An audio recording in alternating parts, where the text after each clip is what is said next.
Greetings and good evening, fellow TIs.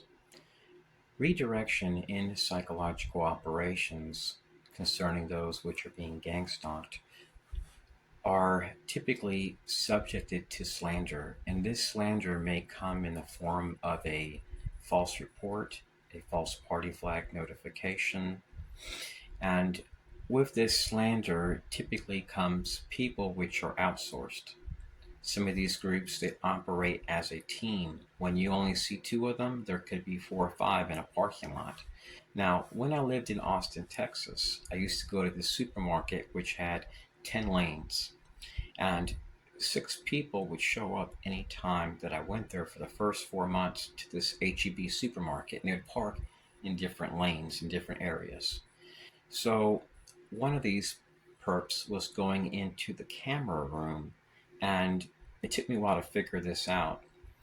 Well, anyways, when I would get in line, the person behind me would have the same exact groceries.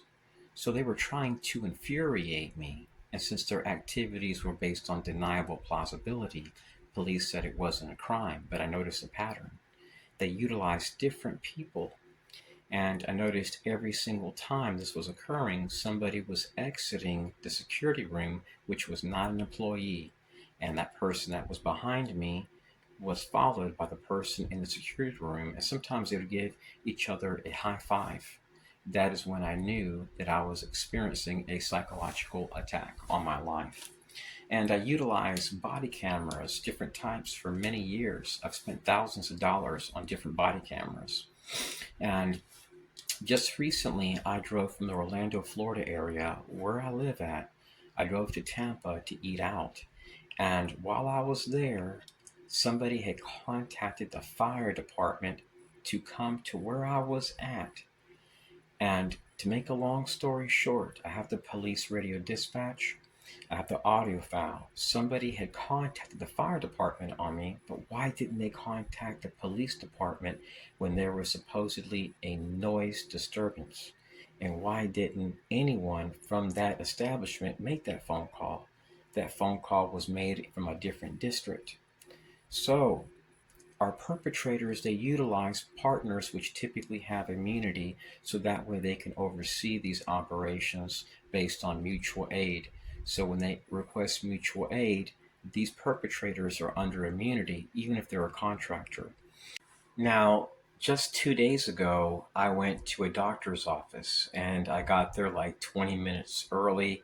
So I figured I would stay in my car for like 6 minutes versus sitting in there in an office with people coughing that are sick at the doctor's office. And while I was there, I noticed a car that was like 30 feet away from me, and the person flashed their lights. And they just stood there for a whole entire minute, just parked there in the middle of the street. Then they got close to the back of my car and they were just staring at my tag. Then they backed up like 30 feet. I'm going to share the clip here in a moment.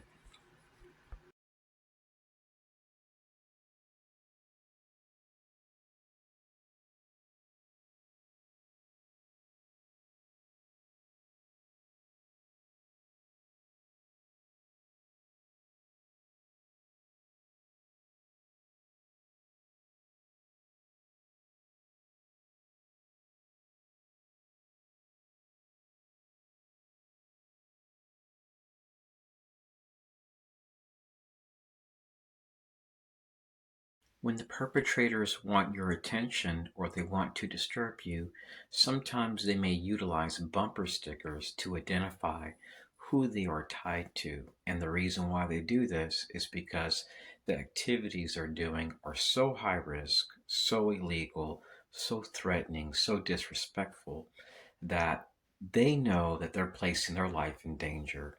It's like right now, let's say um, you're a cop. And every day I harass your family or I harass you. And let's say you go to police a few times. They say, oh, your matter's civil. You've documented this on video discreetly.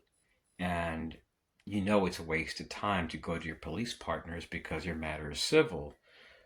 And then you go to an attorney. They say, oh, we need, $89,000. And that's not going to be enough, by the way. You're going to need more. Well, in a situation like that, where you're dealing with a federal entity with hundreds, if not thousands, of attorneys and paralegals, what do? Well, the average person is going to try to sue. They're going to try to, if that doesn't work, they're going to try to get attention. So that way, this problem will stop. Well, the reason why it doesn't stop in this situation is because the enemies have a lot of funding and immunity, and they utilize their titles. Oh, we're into national security, we're into homeland security. And that way, people will believe them as a respectable source for information. Now, those agencies are not completely corrupt, fellow TIs. There are many good men and women in our government agencies. But at the same time, there are many evil, wicked people, fellow TIs, that have ulterior motives to these activities. And they have to condition people to believe that they're doing this for the betterment of our country. And the first people that are going to go along with this, fellow TIs, are going to be elderly vets, retirees that are veterans. Good morning, fellow targeted individual. In a prior video, I shared with TIs how I was experiencing property damage to my vehicle. Somebody hit my car and took off, and then one morning I waxed my vehicle, and then the next day I noticed a long line on the passenger side of my vehicle. So this car has been painted, and there's not a ding or a scratch mark on it. You can actually see the bill for the car right there on the dash. If you're a TI and you suspect that you're being followed, one thing you can do is find a place where there's a plaza. And let's say there's a restaurant right over there down the road.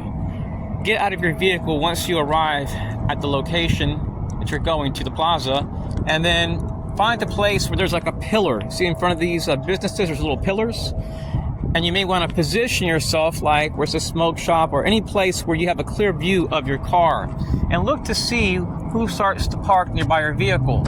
Now, let's say you arrive at this location, and then all of a sudden you notice a cop shows up within 100 feet or whatever, and they just kind of glance at you frequently. Then the exact moment you leave, they leave. That could be a sign of surveillance. If you are being followed on the road and you feel intimidated and you don't have you have poor cell phone reception in the area where you're at, one thing you can do is turn on your emergency lights and just let them flash the entire time. Do not be surprised if you have weird experiences with random people just honking horns at you. Let's say you're just driving out of this place. Some guy right there, right over here, let's say he's parked here. As you pass by, he honks his horn and he waves at you. But you live 89 miles away from your house. And let's say you're noticing this on a road trip from Orlando, Florida, where you live at, to Tampa, Florida.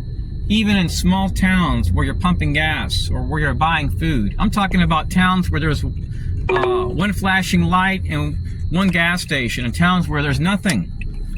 Maybe a little barbecue pit or barbecue stand, and that's about it. When you start experiencing stuff like that, no matter how minute it seems, no matter how petty, no matter how old the person is, get that person's tag. And let me tell you why. Sometimes you will be surprised what you can gain just by getting somebody's tag. Sometimes when you enter a name in, you may find out that they turn left onto North Orange Blossom Trail. Some type of award from their organization. Sometimes these people are tied Continue on North Orange Blossom Trail for 2 miles. Large civic groups. So never assume that your information is petty. And if you have somebody behind you honking the horn and they're taking a right, those are things to be mindful of.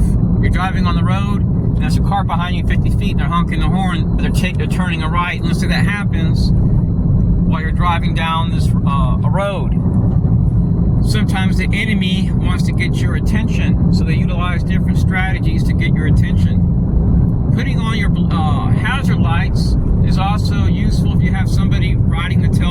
vehicle, if there's no solid line, that means they can just pass you. So put on your blinkers. Also, I've mentioned this in videos. Sometimes these perpetrators will arrive to tell your car when the other lane is clearly open, there's nobody around, just push this flap up right there and that'll block the light. Just mess with that little switch there. Every car has it. If you are being followed on the road and you feel intimidated and you don't have you have poor cell phone reception in the area where you're at, one thing you can do is turn on your emergency lights and just let them flash the entire time. When I was in my 20s, I remember dealing with a group called InfraGard, along with the Central Intelligence Agency, which was stationed at a local naval base. And I started getting harassed by cops at dental appointments. I started getting harassed at gas stations, and they would talk to the gas station clerk and tell them that I was all these bad things, and then I would get screamed at and slandered. It was absolutely horrible. And there were times that a group of people would show up at places that I was at, and they would mob and harass me as a group. And what made them stand out was the clothes that they wore. They dressed like office professionals, and they drove in cars that typically would require a six-figure income to own. So I knew that these people had to have been making good money because they dressed like office professionals, which were making above average. So when you're in this, don't be surprised if you're harassed by a perp in front of a gas station and then there's a cop behind you. Not harassing you, just buying something. That may be their way of letting you know, like, hey, these are our buddies, you know? So don't put your faith in man, fellow TS. Put your faith in Christ. Remain nonviolent. I'm a nonviolent person. I don't hurt people. When I go out to restaurants, it's to enjoy a meal, to relax, to enjoy the moment, and the enemy does not want you to enjoy your life. Redirection strategies can also include where they send perpetrators to target you and harass you. And at that time, if there's any cops in that area or a police officer, they may get that police officer to come where they're at and then request mutual aid or explain the situation in hopes that if something goes wrong, the cops won't be around. Many of us remember the recent raid on President Trump's house. This raid occurred due to an FBI informant which had befriended President Trump. So the enemy will try to befriend you in hopes of building a case against you to destroy your life. So essentially what we are dealing with, fellow TIs, is a threat which is no different than active shooters, domestic terrorists. We are dealing with a life form which seeks to rob people of life, liberty, and justice, and which works to tarnish the image of people which are striving to improve their lives, which are striving to support their families, to be a good father, to be a good husband. And these people that are behind these attacks on Americans don't care what happens to you. They have a political agenda, and these perpetrators, the only thing they want to do is destroy your life by creating a case against you. So remain nonviolent, stay positive, stay prayed up. We are dealing with an evil, fellow TIs, that most Americans don't even know exist. And what's really sad is that the people that we trust are sometimes the people that are behind these activities.